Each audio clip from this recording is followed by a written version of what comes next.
All right, guys, so what do you call a Republican that stands up to big corporations?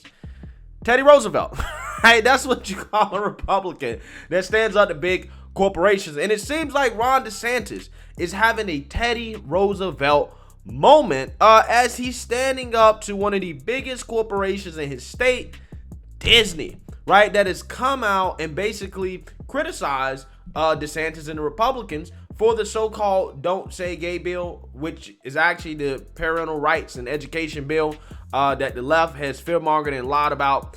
And Ron DeSantis is clapping back and showing that he's not backing down to big woke corporate America, right? Which is refreshing, because I'm gonna keep it a whole buck with you guys. The Republican Party doesn't do a great job standing up to big corporate America, okay? They really don't, okay? But hopefully that is changing, okay? As we've seen with the culture wars that big corporate America has aligned themselves with the left, because it seems to me that they value profit and greed over morality. And that is basically the point that Ron DeSantis is going to drive home in his epic takedown of Disney. But before we get in that, I just want to let you guys know, if you like my commentary, you like my channel, you want to support my channel, my commentary, you can do so using the links in the description below. You can support the Patreon, you can support the PayPal, you can support the merch. There are multiple ways to support the channel if you'd like to do so, including getting yourself one of my signature racist mugs, which is a daily reminder of the 2022 definition of racist according to the left, which is anybody who disagrees with the Democrat Party. So without further ado, let's go ahead and get into Ron DeSantis and his epic takedown of Disney after they tried to call him up and basically make him back down on this parental rights and education bill. So let's go ahead and actually play the Disney CEO's remarks about the bill first, and then we'll get into Ron DeSantis' response. Take a look.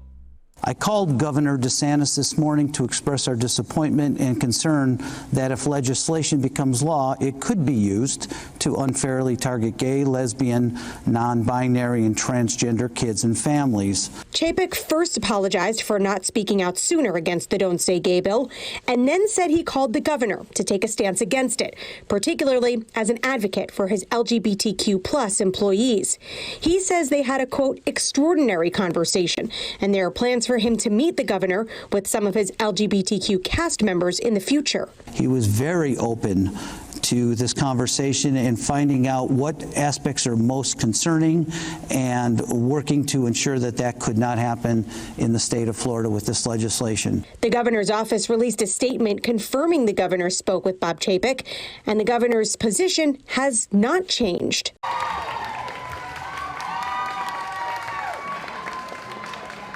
So here's what I can tell you.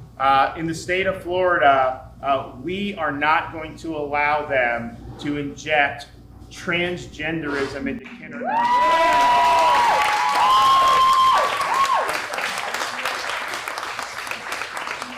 First graders shouldn't have woke gender ideology imposed in their curriculums.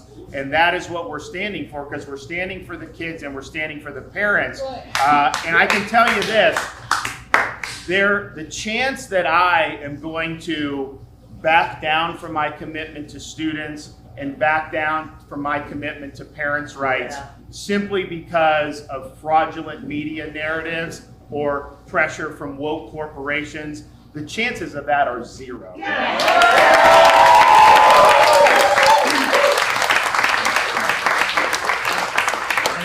And when you have companies that have made a fortune off being family friendly and catering to families and young kids, they should understand that parents of young kids do not want this injected into their kids' kindergarten classroom.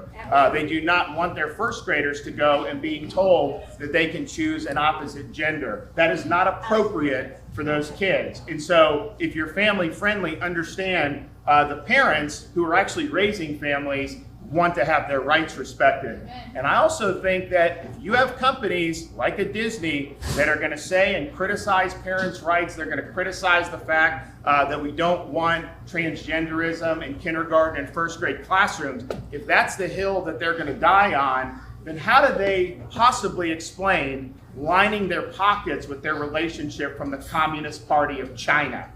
Because that's what they do, and they make a fortune, and they don't say a word about the really brutal practices that you see over there at the hands of the CCP. And so in Florida, our policy is going to be based on the best interest of Florida citizens, not on the musing of global corporations.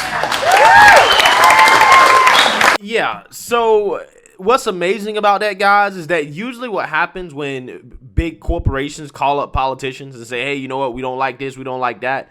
What usually happens is that the politicians come out here and they do a 180, right? And they say, hey, well, you know, after further discussions and negotiations and blah, blah, blah, we're going to change our minds, right? And Ron DeSantis is just not doing any of that, right? He's just not having it. He's just straight up standing up to big, woke corporate America, okay? And he name dropped Disney. Straight up, after having a phone call with the CEO, he goes and name drops the company and is like, yo, we really don't give a damn about what you say, right? We really don't, because what we care about is the parents. What we care about is the people, not your woke corporate agenda. Again, that is a true breath of fresh air, okay? Especially coming from a politician, man. Ron DeSantis is built different, right? He is built different, and I think he's proven that every single day that he actually really does have the savvy, the intellect, and a true kind of feel for the people and what they want. Okay, and his role as a politician in regards to balancing the best interests of the people versus some of these big corporations that routinely buy these politicians and basically turn them against the people. Okay, that's what happens, right? And I think Ron DeSantis made some good points here, especially about Disney and their hypocrisy. Okay, Disney is acting like this is some type of civil rights issue, right? Some type of human rights issue. Okay, so much so that they got to call up the governor, put out a statement saying how they don't like this and that they won't stand for this and blah, blah, blah, blah, blah, blah. Okay, and they also did that when it came to Russia. They joined in on that too, right? The boycott of Russia. But for whatever reason, they're still doing business in China. And China got all kinds of allegations in regards to human rights abuses. But again, for whatever reason, Disney turns a blind eye to that. They don't see that. Okay, they don't feel the need to stand up to that. Because like I said in the beginning of this video, guys, it's profits over morality.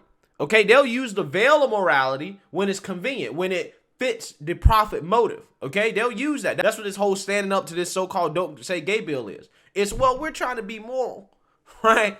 We're trying to be moral. We're trying to be on the right side of history. We're standing up for human rights. Okay? But yet, in a country like China, where they generate a significant amount of their revenue, silence. They have nothing to say. Crickets. Turn a blind eye to it. But I thought y'all was human rights crusaders, right? I thought y'all was out here fighting for people's rights and freedoms. I guess not in China, because they know what happens in China.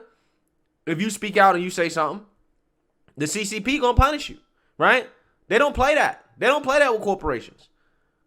Again, I find it fascinating how this stuff works. I really do. And to me, it is disturbing that a company like Disney would speak out on an issue like this, because it's like your whole company is basically built around entertainment for kids. Okay, entertainment for kids and their families, right? And you're basically telling the world, when you basically stand up against a bill like this, is that, oh, no, we support kids being exposed to gender ideology and sexual orientation in kindergarten. That's what you're saying.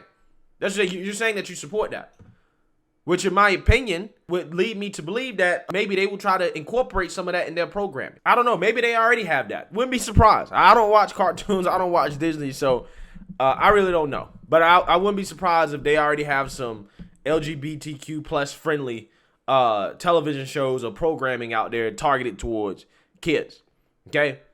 But again, it is disturbing for a company like Disney basically come out and say, yeah, we support this type of stuff being taught to kids, because that shows you exactly how far they will go in their own programming to display similar messages to children and kids. It's a shame, man. I don't understand why is it in 2022 that kids are the target of this stuff, man. The argument is that, well, you know, we want to expose them to this stuff so that they're more tolerant of those lifestyles when they become adults. And I'm like, okay, you can preach tolerance without having to just flat out indoctrinate children, right? Because a lot of this stuff is not just about teaching tolerance. It's now become about, well, we want them to embrace that side of themselves. We want them to embrace this lifestyle, okay? They want to automatically classify kids as transgender or, queer or, gay, lesbian, whatever. They want to classify kids as this stuff before they can even comprehend these concepts and what they actually mean. That's what they want to do. That's what they want to do. And I think that's what the problem is. You can teach tolerance and acceptance without having to push an agenda like this. But hey, like I said, shout out to Ron DeSantis, man. I think every single day this guy is proving that he would make a great president and that he probably, maybe he should run, right? He should run in 2024. I know right now Trump's the guy, but, look, Ron DeSantis, he's making a strong case for himself, okay? Trump's getting up there in age. Don't get me wrong. I would love to have Trump again. And one of the best things going for Trump right now is how bad Biden's doing.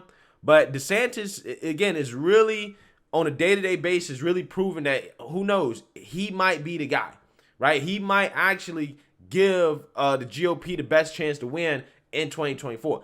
I think that he's making a strong case for that. But again, there's a lot more that remains to be seen in regards to that. But as I know right now, I think it's epic when, somebody like Ron DeSantis, a Republican, stands up to corporate interests, right? It's something that I think we need to see a lot more of, especially today as these corporations have gone woke and are just overtly against conservatives and what conservatives stand for. So let me know what you guys think. Make sure you like, comment, and subscribe. Most importantly, share a Black conservative perspective. Peace.